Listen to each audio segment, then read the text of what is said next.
السلام عليكم ورحمة الله وبركاته. ازيكم يا حبايبنا؟ عاملين ايه؟ يا رب تكونوا دايما بخير. اللهم صل وسلم وبارك على سيدنا محمد عليه افضل الصلاة والسلام. النهاردة هنعمل فراخ ورز وبسلة. دي الفراخ بتاعتنا اهي، 3 قراب كانوا جايين متلجين يعني. دي الفراخ بتاعتنا اهيت، وده الرز انا غسلاه ونقعاه، كنت غسلاه. وده البصل بتاع البسلة، ودي البسلة وفص توم والفلفل الاسمر وبصلة بتاعت الفرخة، وفص مستك او حبهان، وعود قرفة خشب، وجوز الطيب. تعال بقى نجهز مع بعض ونشوف هنعمل ايه. بسم الله الرحمن الرحيم. انا ولعت على الحله بتاعت الفراخ اهيت، انا جايباها وسع شويه عشان اعرف اقلبها.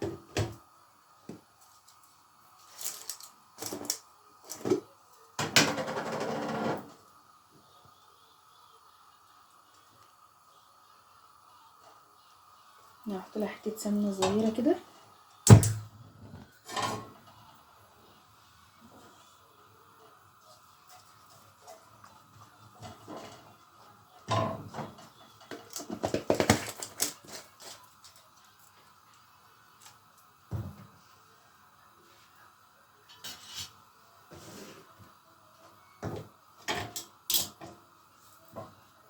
بسم الله الرحمن الرحيم.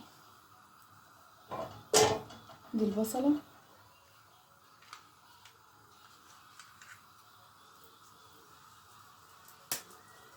انا بحب احط معاها قرفه خشب.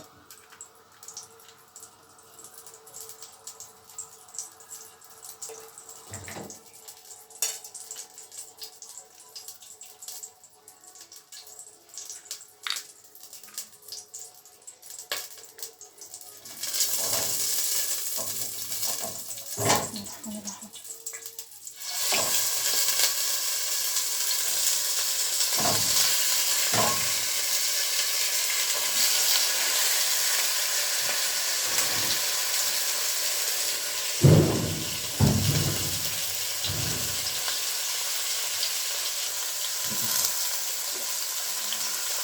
هحط لها فلفل اسمر كده، ماشي. نسيبها بقى لما ايه تاخد صدمه كده من تحت، ونرجع نقلبها تاني.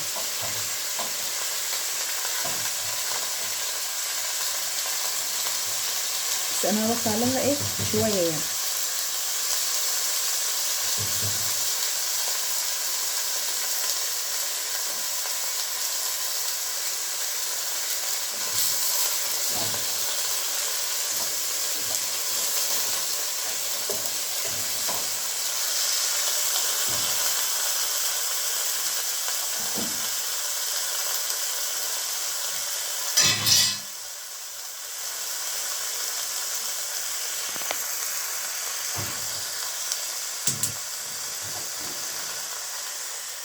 هرجعها العين اللي ورا دي واسيبها. هجيب الغطا اغطيها.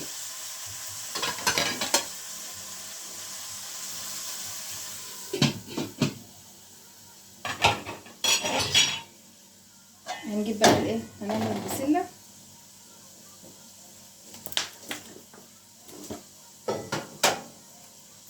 برضه هنحط معلقه ايه سمنه كده.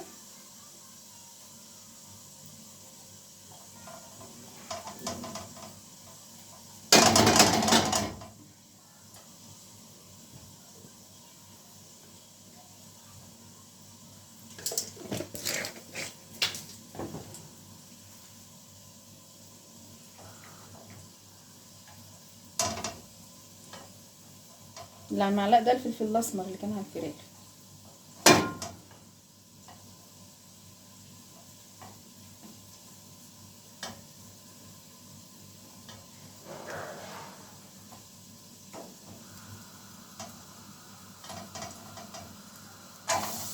انزل بالبصله، انا بحبها حلقان كده لان انا هحط فيها الفراخ، يعني الفراخ تاخد ايه تستوى كده في الشوربه. انا هحط الفراخ في الايه في البسله.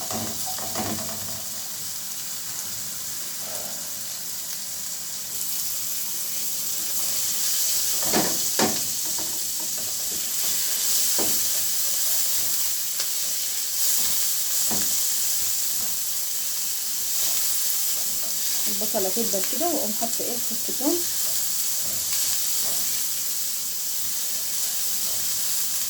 انا مجهزاه معايا.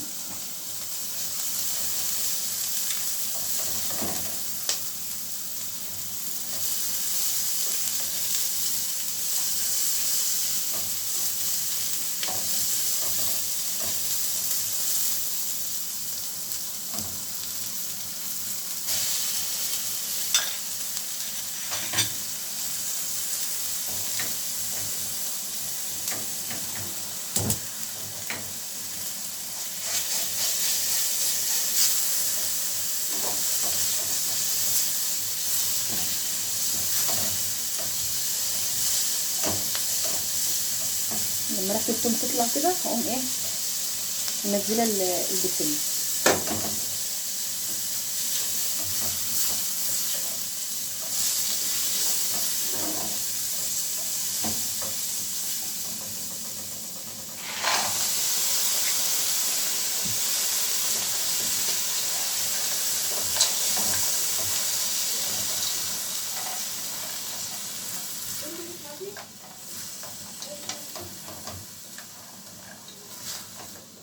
كده تمام.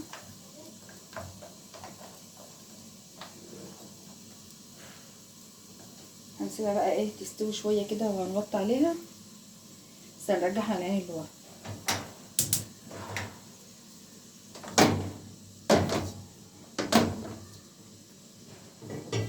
هنجهز بقى الايه للرز.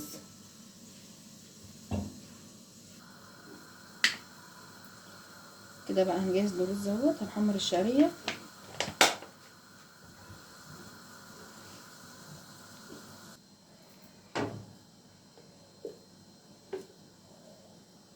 سنه صغيره كده تدي ايه ريحه او نكهه للرز.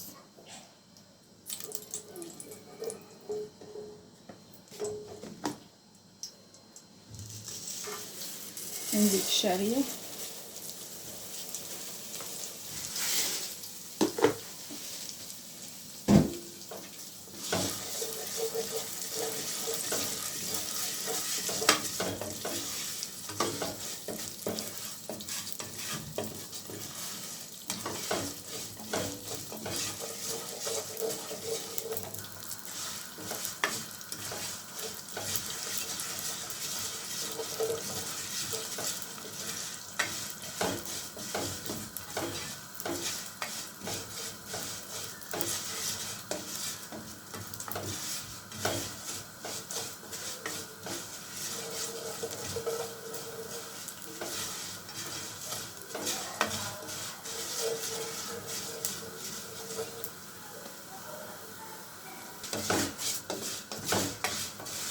كده. الشعريه احمرت اهي. هنزل عليها بالرز.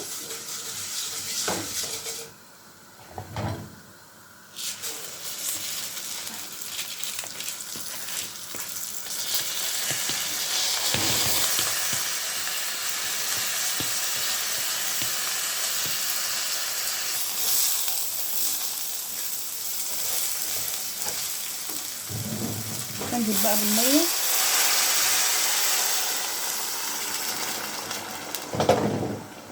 استنى عشان الرز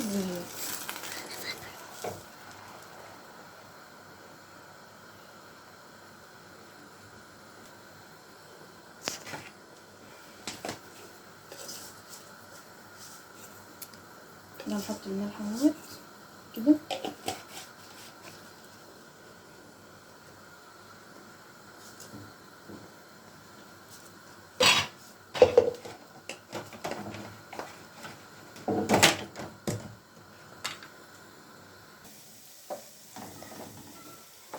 كده انا خلصت الرز. رجعته ورا على الشياطه. بس حوريه هي اللي لبختني معلش. ده البسله اهيت. هنسيبها بقى لما تستوي كده تاخد وضعها كده في السي. هنحط عليها الايه التقليه بتاعتها.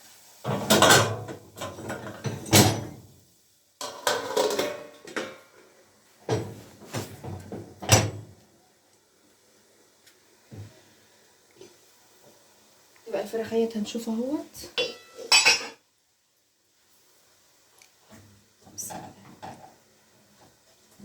كده تمام اهي. اسيبها برضو ايه كده، نرش عليها ايه رشه جوز الطيب.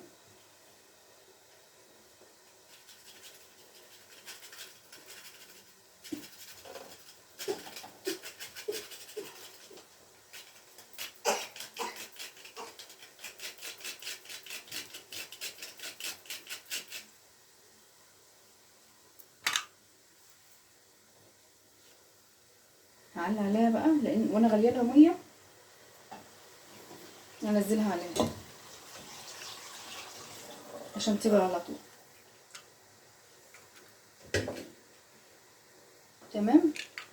هحط لها بقى الملح بتاعها، حطي حريه الملح كده.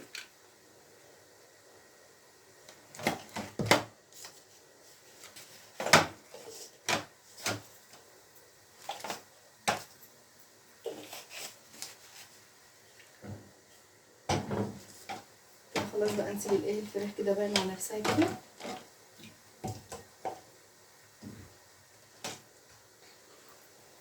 هحط كده ورقتين ورق لورا،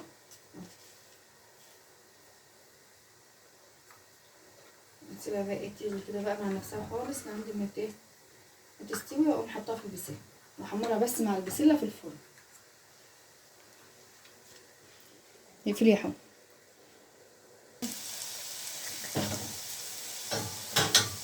كده البسله استوت معانا اهي. انزل عليها بالتقليه بقى اللي انا كنت عاملاها معاكم قبل كده مجهزاها.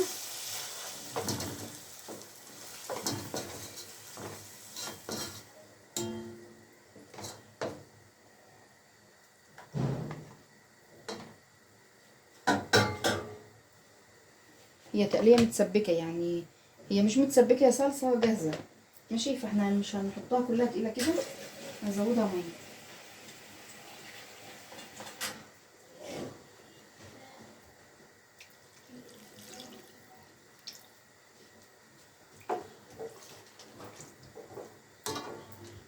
كده تمام. بس كده هنسيبها بقى ايه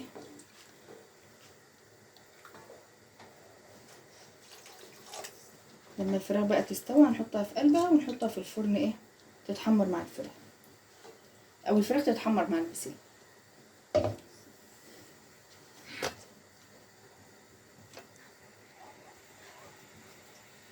بتطبخي تي تقول يا بودي تي بطبخ ايه؟ تي بطبخ ايه؟ دي ايه يعني؟ تي ايه؟ اه فراخ وبسله. انا بحب البسيل. حاضر. وانا طبخه فراخ وبسله عشان انت قاعد عندي النهارده. اه معلش. البسيل. معلش اتلبخت في عبد الله ابن اخويا، كنت هنسى الاكل من غير بهارات. حط بهارات البسله، كمون، كزبره،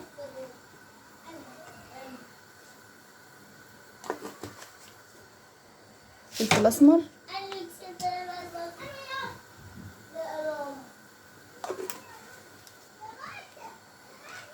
هات جوز الطيب وعود القرفه ده.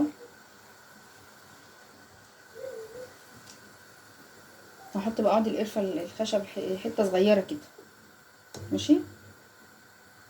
هاتي كده المبشره البسله.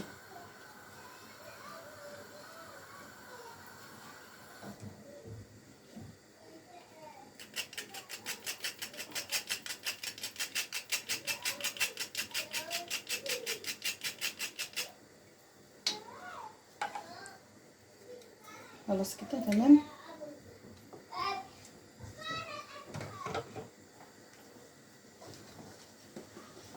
هات الملح.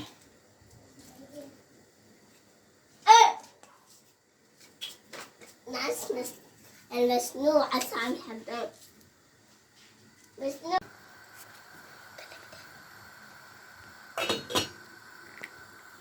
تعالوا بقى معايا كده نغسل الايه الطبقين اللي احنا كنا مجهزين فيهم حاجه الغدا عشان يبقى المطبخ ايه نضيف.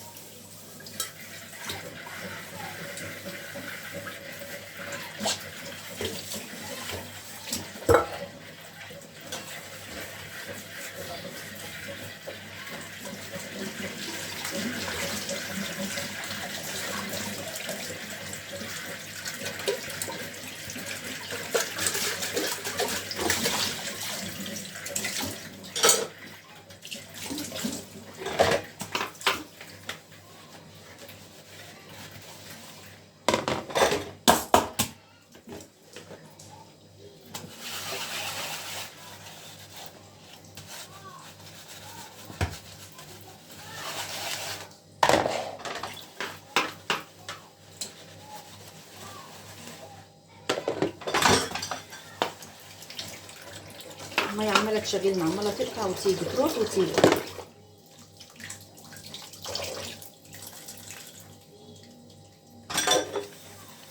انا خايفه اقفلها ما عادتش تشتغل تاني.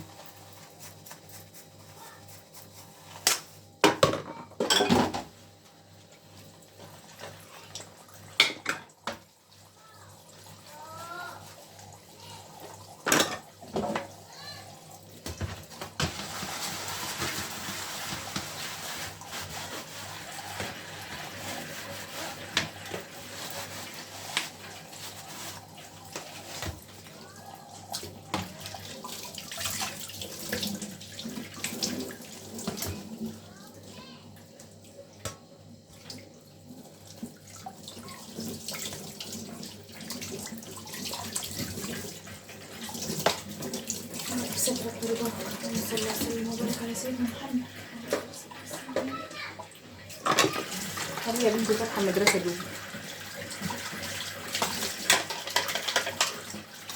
عماله اتعلم في المنطقه، هي مش عارفه تتعلم نفسها حاجه.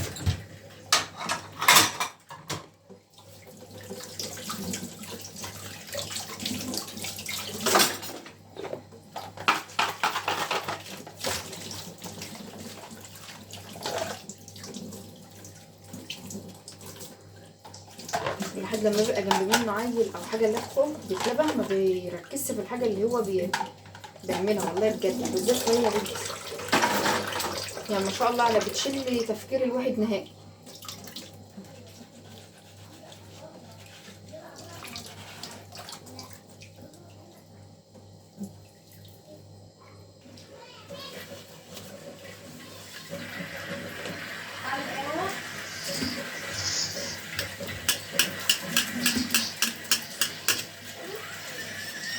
عايز ايه يا عبد الله؟ سيبيه واقف جنبي يا بسمة، سيبيه. عايز ايه يا بنتي؟ حاضر يا قلبي، بعمل الاكل اهوت وانا اتغدى يا حبيبي. ايه؟ عايزه ايه؟ ريحه بطيخ؟ عند امك مش عندي. مش عند امي. ما عنديش بطيخ والله يا قلبي، ما فيش بطيخ اصلا دلوقتي.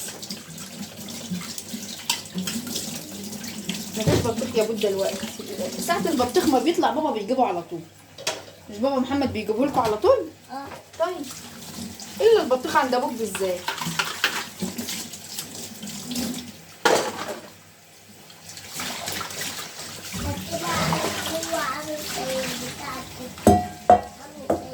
بتاع ايه؟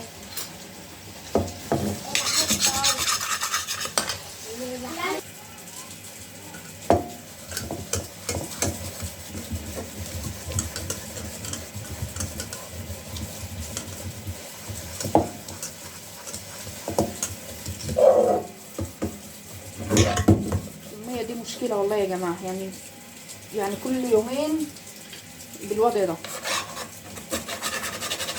تيجي ساعة الواحد ما يجهز اكل ولا يعمل مصلحة تروح قطع. كفاية علينا النور، جايين يقطعوا علينا الكهرباء كمان، بتاع المية كمان.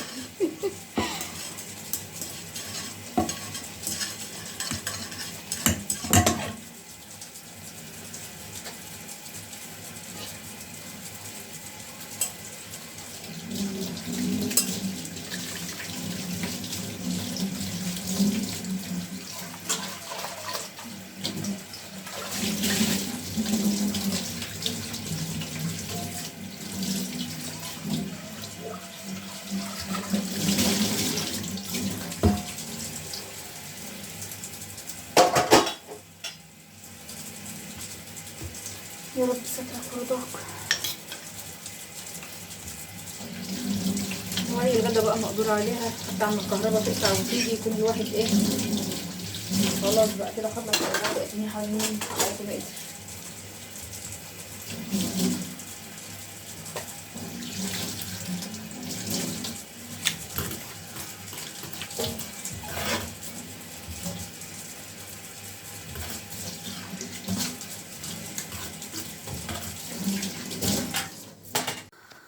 ده الرز نشف معانا اهوت. معلش بقى حرية اللي باختني ساعة ما حطيت ايد على الحلة لان الشرايط لطعت مني. ودي البسله اهيت كده جاهزه لان نحط فيها الفراخ. والفراخ اهي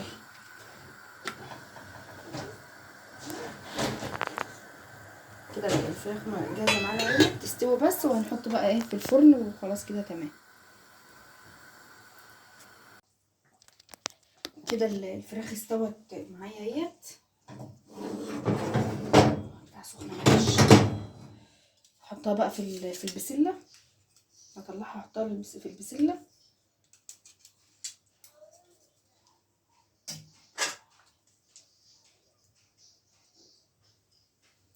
بس انا هخليها كده عشان احمرها من تحت الاول، وبعدين اقلب الوش بتاعها لايه لفوق.